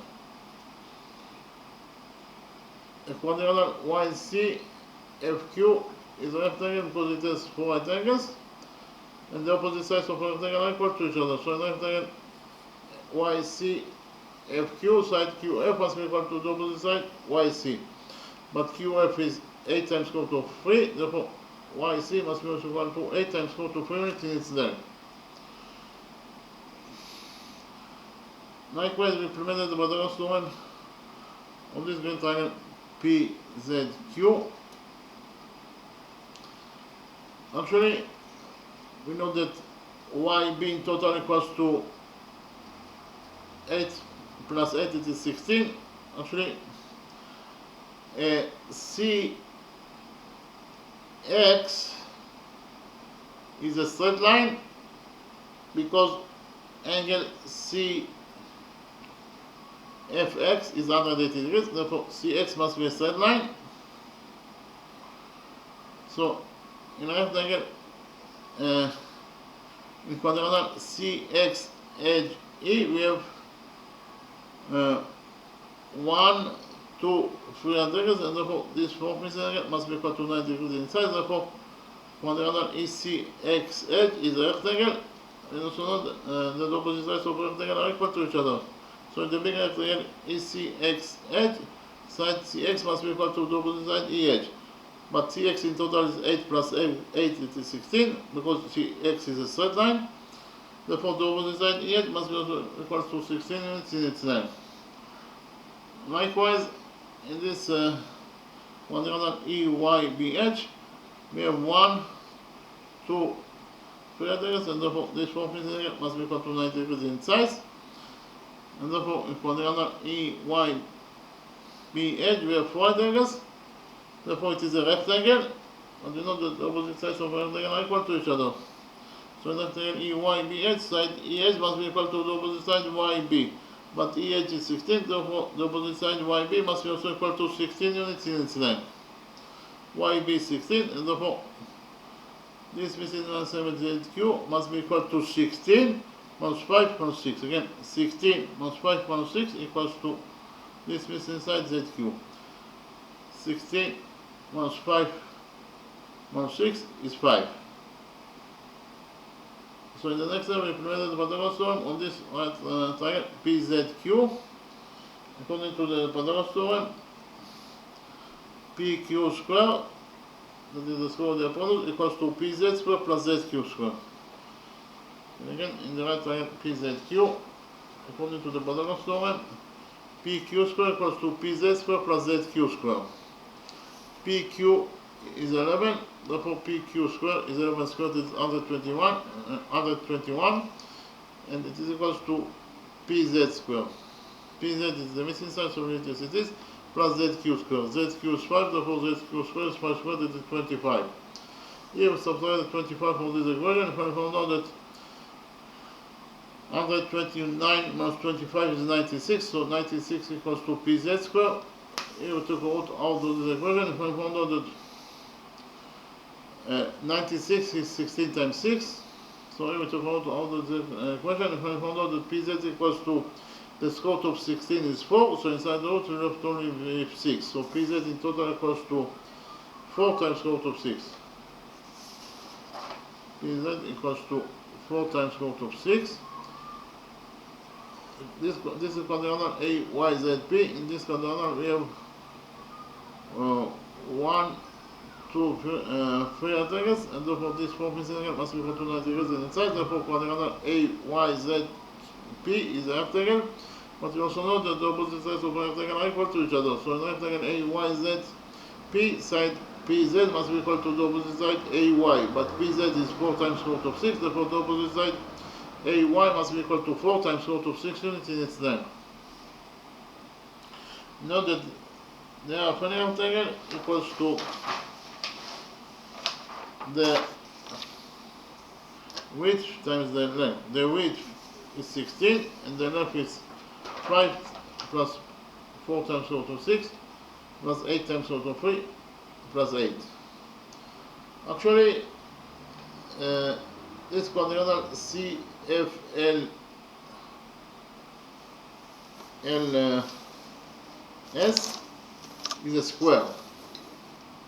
The square, according to rule 1, we can easily find out that it is a square, and therefore all of its sides are equal to 8 units in its length, and therefore CF also equals to 8. It's very easy to see it according to rule 1. So in total, the length of this rectangle is EF, and EF equals to 5 plus 4 times square root of 6 plus 8 times square root of 3 plus 8. So therefore rectangle EFHQ equals to the width, that is 16, times the length, that is EA plus AY plus YC plus CF. EA is 5, AY is 4 times square root of 6, YC is 8 times square root of 3, and CF is 8. So the width times the length is this expression, and this expression in total equals to 586.47 square meters in size. Okay, again, we have to find out the area of this big rectangle EFHQ equals to 586.47 square meters in size. So we finish with the first question. In the next step, I present you with the second question, and we solve the second question by using 2 different methods. Our task in the second question is to find out the area of this circle. So in the drawing we have a circle. This is called AB, this is equal to 8 units in its length. This is called PQ, that is equal to 6 units in its length. And this is again PMQ, this is equal to 90 degrees in size. Again, our task is to find out the area of this circle. Those two angles, those two peripheral angles, they are both subtend on the same arc BQ, and therefore they are equal to each other in their sizes. So the size of this peripheral angle is alpha, the size of this peripheral angle must be also equal to alpha because they are equal to each other. Likewise, those two peripheral angles, they are both subtend on the same arc AP. Therefore, they must be equal to each other in their sizes. So if you find the size of this angle is beta, then the size of this angle must be also equal to beta because they are equal to each other. According to rule 13, the center angle is twice as large as the peripheral angle subtended on the same chord. So this is peripheral angle BOQ that's subtended on chord BQ, and therefore it must be twice as large as this peripheral angle that is also subtended on the same arc BQ. But the size of this peripheral angle is alpha, therefore the size of this center angle must be equal to 2 alpha. Likewise, this is peripheral angle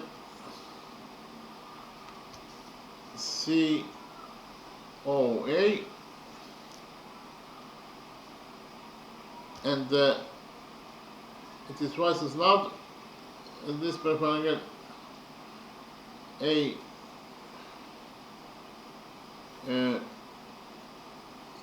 ABP that's subtended on the same arc AP. The size of this peripheral angle ABP is better, and therefore the size of this peripheral angle AOP that's subtended on the same arc AP must be equal to 2 beta. We define this angle as x, this angle as y, and you know that the sum of the angles around any point is equal to 360 degrees. That is to say, if we focus on point O, the sum of the angles around this point O, that is the center of this angle, must be equal to 360 degrees. That is to say, 2 alpha plus 2 beta plus x plus y in total must be equal to 360 degrees. And again, the sum of the angles around point O must be equal to 360 degrees. So 2 beta plus 2 alpha plus x plus y equals to 360 degrees. But here we know that those two angles are vertex angles and they are equal to each other in their sizes. So this angle equals to 90 degrees, and therefore this angle must be also equal to 90 degrees. So in the right angle A and B, this is angle alpha, this is angle beta, this angle equals to 90 degrees. So the sum of the angles in any triangle is equal to 180 degrees. It is 2 in any triangle, therefore it is also 2 in this right triangle A and B. So alpha plus beta plus 90 degrees equals to 180 degrees. Here we subtract 90 degrees from this equation, and we found out that alpha plus beta equals to 180 degrees plus 90 degrees is 90 degrees. Here we multiply this equation by 2, and we found out that 2 alpha plus 2 beta equals to 180 degrees.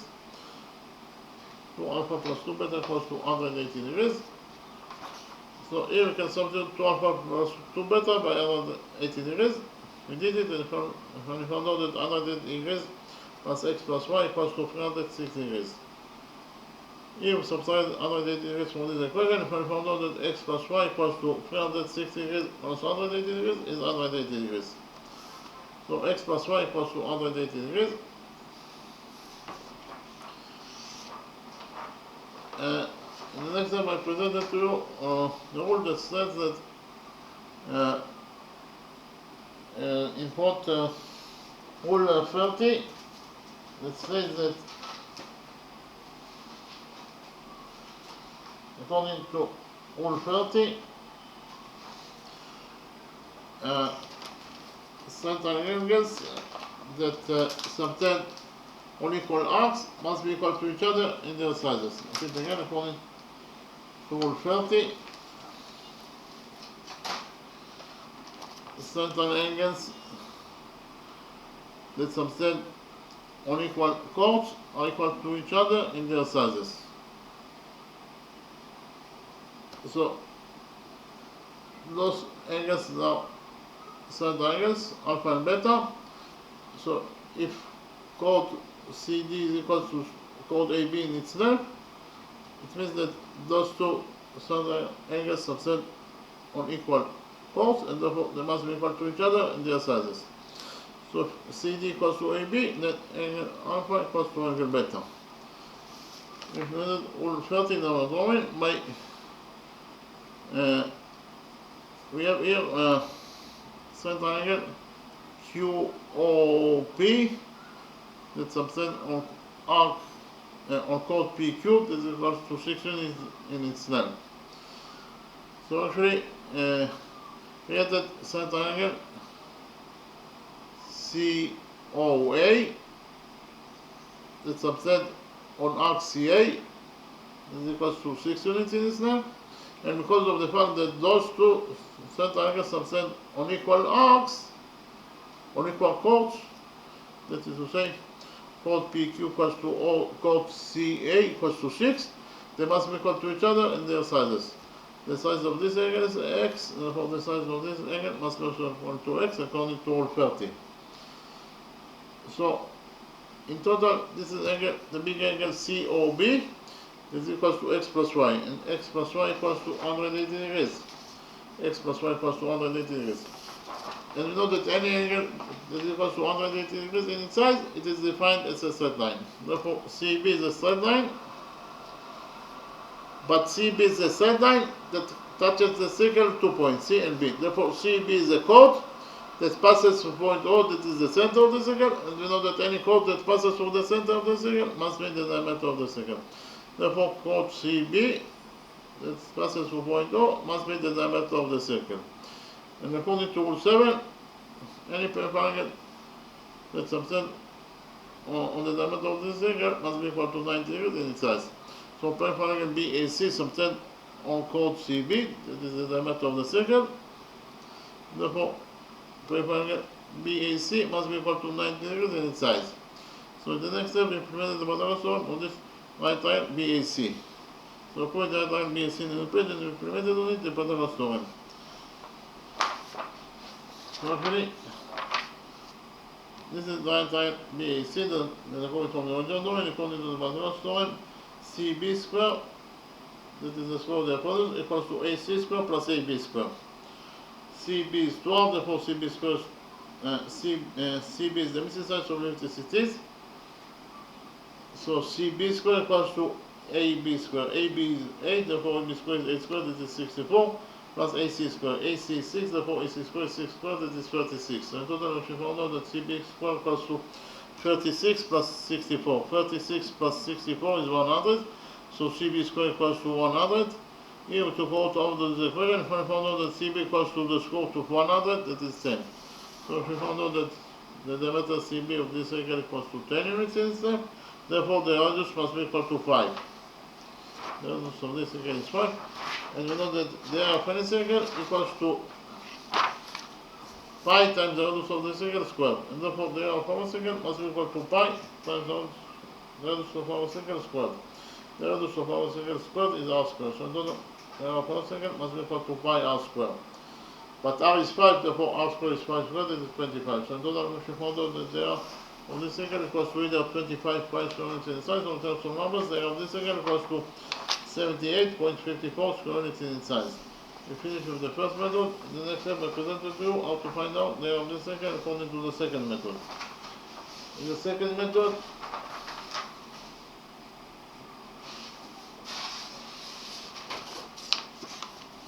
we only found out that in the first method, that those two angles, each of them, they are equal to each other. So if we find one angle as alpha, then other angle must be also equal to alpha. Those two vertex angles are equal to each other. This angle equals to 90 degrees, and therefore this angle must be also equal to 90 degrees in its size. This missing angle must be equal to 90 degrees minus alpha. Because 90 degrees minus alpha plus 90 degrees is alpha. 90 degrees minus alpha plus alpha is 90 degrees, and 90 degrees plus 90 degrees is equal to 180 degrees. That is the sum of the angles in any triangle. Likewise, in this right triangle PMQ, this angle equals to alpha. This angle equals to 90 degrees, and therefore this first missing angle must be equal to 90 degrees minus alpha, according to the rule that the sum of the angles in any triangle is equal to 180 degrees. It is very easy to see that those two triangles are similar to each other according to angle similarity rule. And from the fact that they are similar to each other, we derive that the following relationship exists between their sides. We derive that AB over PQ equals to AM over PM equals to MB over QM. AB is 6, PQ is, AB is 8, PQ is 6. So 8 over 6 equals to AM over PM.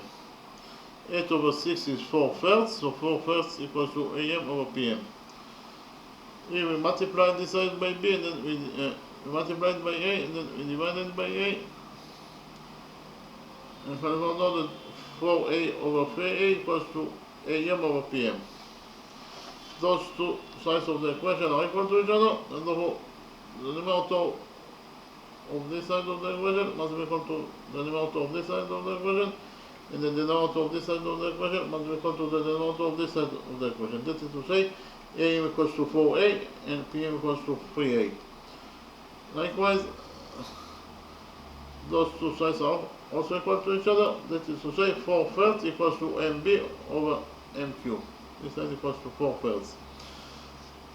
In the next step, we multiplied this side of the equation by b, and then we divided by a, and found out actually that 4b over 3b equals to mb over mq. This is to say, mb equals to 4b and mq equals to 3b. In the next step, we join points b and q together by side line. In this way, we created the right triangle BMQ. So we the right triangle BMQ in the new plate. This is the right triangle BMQ that I copied from the original domain. In this right triangle BMQ, according to the Pythagoras theorem, BQ squared, that is the square of the hypotenuse, equals to BM squared plus MB squared. Again, BQ squared equals to BM squared plus MQ squared. BQ is the missing sign, so it is BQ squared equals to MB squared.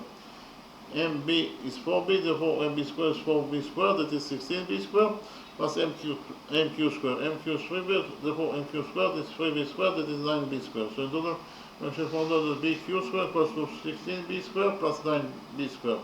16b squared plus 9b squared is 25b squared. So 25b squared equals to BQ squared. Here we took out of the equation, if I found out that BQ equals to the square root of 25, that is 5. And the square root of b squared is b. So in total, we found out that BQ equals to 5b. This is side BQ, that is equals to 5 units in its length.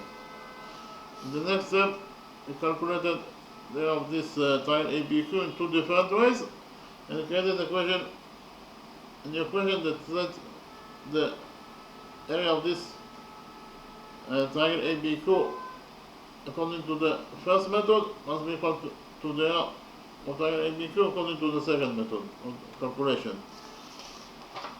The area of this triangle ABQ according to the first method, it is equal to the base AQ times the height MB over 2. And it must be equal to the area of this triangle ABQ according to the second method. According to the second method, the area of this triangle ABQ equals to AB times BQ times sinus angle ABQ over 2. Again, according to the second method, the area of this triangle ABQ equals to AB times BQ times sinus the angle between AB and BQ, that is angle ABQ over 2.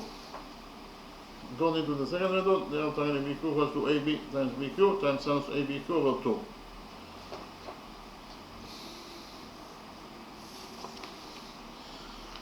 Now we have to find out the value of sinus angle ABQ.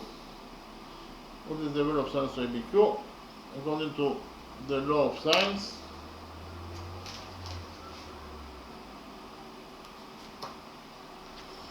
this is triangle ABC, that will be a triangle.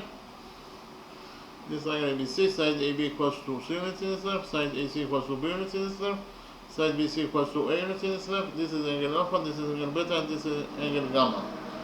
This triangle ABC, the following, that will be any triangle. The following equation is 2.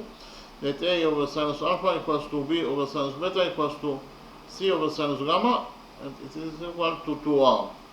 R is the radius of the circle that blocks this triangle. So we can implement the law of sines in our drawing, because in our drawing we have triangle ABQ that is blocked by this circle, and according to the law of sines, AQ over sinus angle ABQ equals to 2R, and R is the radius of this circle that blocks triangle ABQ. Again, AQ over sinus angle ABQ, the sinus of the angle that is in front of AQ, that is sinus angle ABQ, this angle, equals to 2R. Again, AQ over sinus angle ABQ equals to 2R. According to the law of sines, in the right triangle ABQ, AQ over sinus ABQ equals to 2R. Here we multiplied this equation by sinus A angle ABQ, and then we divided by 2r, and finally found out that sinus angle ABQ equals to AQ over 2r. Sinus angle ABQ equals to AQ over 2r, therefore we can substitute sinus angle ABQ here by AQ over 2r. We did it, and we found out that AQ over B over 2 equals to AB times BQ over 2, and sinus angle ABQ equals to AQ over 2r. So here we have 2 on both sides of the equation, so 2 will get cancelled. We have AQ on both sides of the equation, so AQ also will get cancelled. After cancel those two expressions, this side of the equation we left only with MB, that is equals to AB times BQ over 2r. Here we multiply this equation by r, and that be divided by MB, and finally found out that r equals to AB times BQ over 2 times MB. AB is 8, BQ is 5B, and MB is 4B. We have 8 in the numerator, and 2 times 4 is 8, so 8 over 8 is 1, so those two expressions will get cancelled, and we left only with 5B over B. B over B is 1, so in total we should find out that the radius of this circle r equals to 5 units in its length. Our test is to find out the area of this circle. Actually we know that the area of any circle equals to pi times the radius of the circle squared. And therefore the area of this circle must be equal to pi times the radius of our circle squared. The radius of our circle squared is r squared. So the area of this circle must be equal to pi r squared. R is 5, therefore r squared is 5 squared, that is 25. In total, in both methods, we found out that the area of this circle is equal to either 25 pi square units inside, or in terms of numbers, the area of this circle equals to 78.54 square units inside. Okay, thank you very much.